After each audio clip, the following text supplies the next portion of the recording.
burned my retina and I had gone blind. At first, I couldn't wrap my head around it. Then they did everything they could do to treat me. I had no spatial awareness and felt helpless. After a while, I was discharged from the hospital. I was supposed to have surgery a week after that. It was a complicated and risky one, but it would give me a chance to regain my vision. Everyone in college knew about my condition. I got lots of calls from my friends and classmates. They tried to comfort me, but I still felt awful and was depressed. One day, Brian came over. He suggested we go out and take our minds off things. We went to the cafe Terry worked in. I had completely forgotten about our bet after the recent events, but Brian reminded me about it. I smiled sadly. If Terry had rejected me while I could see, then I definitely stood no chance as a blind man. Weirdly enough, I was wrong again. We were sitting at a table when she suddenly came up to us. Terry asked me how I was feeling with sympathy in her voice. It was the first time she spoke to me first. I told her I was supposed to have surgery in a week, and the chances were 50-50. After Terry moved on to another table, I told Brian to leave in a whisper. Then I called Terry over again and asked her to read the menu to me. I ordered some food and suggested she sit next to me. Just imagine, she agreed. Terry was surprisingly sweet, and that gave me hope. I spent the whole day in the cafe. When Terry said they were closing, I got an idea. Brian was supposed to come back for me, but he probably forgot. How am I going to get home now? Terry paused for a second and then offered to walk me home. That was exactly what I was hoping for. On the way, I tried to impress her and told her a bunch of sweet nonsense. Brian called me in the evening. It turned out that he had managed to take pictures of us in the cafe and set those photos to the group chat. Everyone started betting whether Terry would fall in love with me or not again. I was nervous, but at the same time excited before the surgery. I wanted to win the bet. Since I found myself in such a situation, I decided to get the most out of it. Terry and I spent the night exchanging voice messages. In the morning, I sent her a bouquet of flowers and asked Brian to meet me in the cafe again. Terry kept the bouquet and even thanked me. I sat at the table for a while and then pretended to feel sick. Terry immediately ran up to me and asked if she should call an ambulance. I convinced her to just sit with me. We spent the day talking again.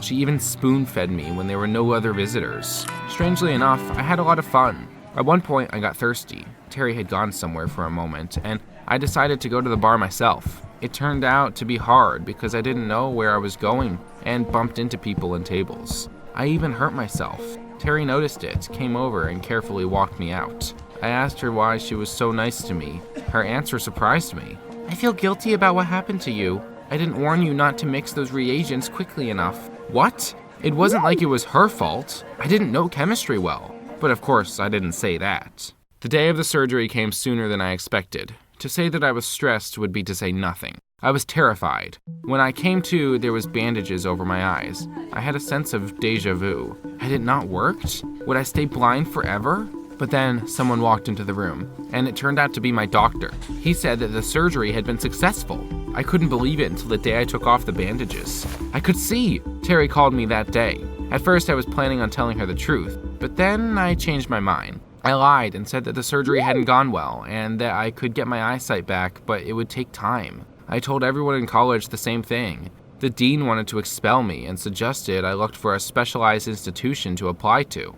I said that I wanted to at least keep listening to the lectures. My parents sponsored the college, so the dean agreed to the compromise. Things were awesome after that. Only my parents and Brian knew the truth. The others felt so sorry for me and constantly offered help. Brian pretended to be my guide dog. He was so good at it, as I was pretending to be blind. The teachers went easy on me and explained everything several times. My classmates shared their notes with me. Some of them even converted them into an audio format. After college, I went back to the cafe and immediately saw Terry. She was carrying a plate of burgers to the table. I immediately came up with a cool idea. I used to bump into everything by accident, and now I decided to do it on purpose. I bumped into Terry and seized my chance to hug her. She suddenly pushed me away. "Don't touch me!" Her behavior surprised me. Why did she react like that? I waited until the end of her shift and asked what I had done wrong. Terry lowered her eyes, sighed heavily, and told me something. When I was little, my father cheated on my mom and left us. Since then, I don't trust boys and try to stay away from them.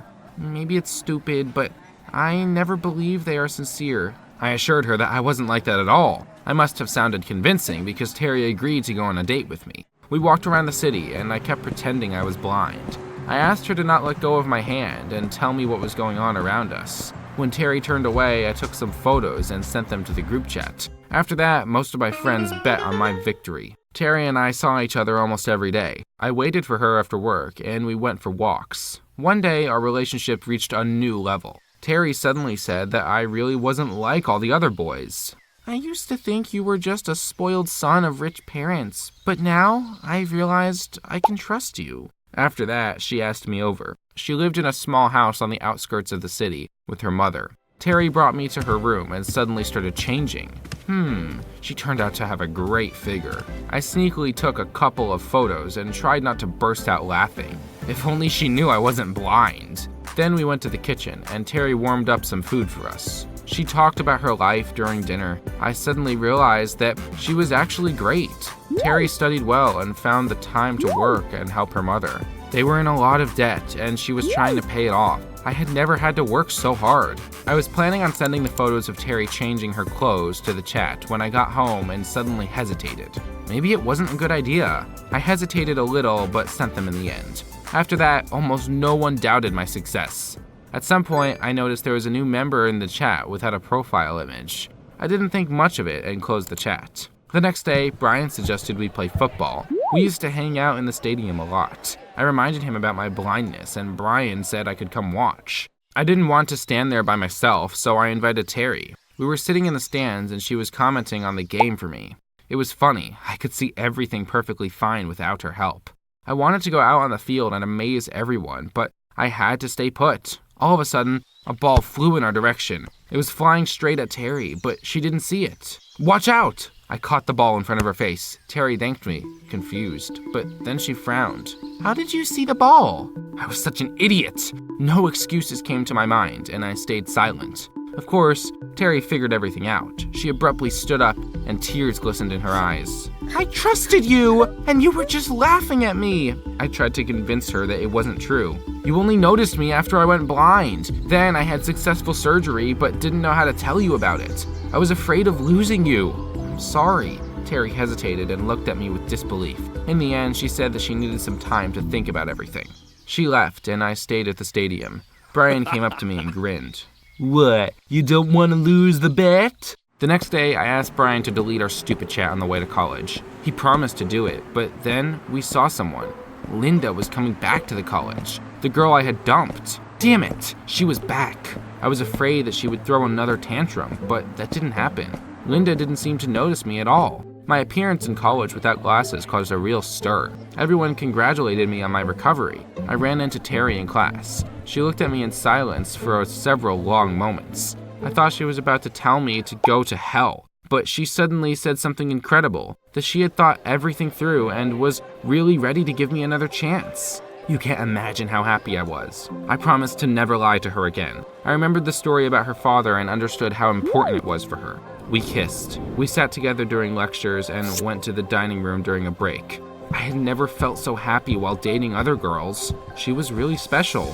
I thought everything would be fine, but I was wrong again. In the dining room, Linda suddenly came up to us. Terry, you shouldn't be talking to him. He bet on you. She handed Terry her phone, and I saw the chat on the screen. Damn! Brian hadn't had time to delete it. The last message was him congratulating me on winning the bet. Terry read the messages in the chat, looked at the photos, and quickly paled. I wanted to explain everything, but she wouldn't listen to me. Tears streamed down her face. I was right after all.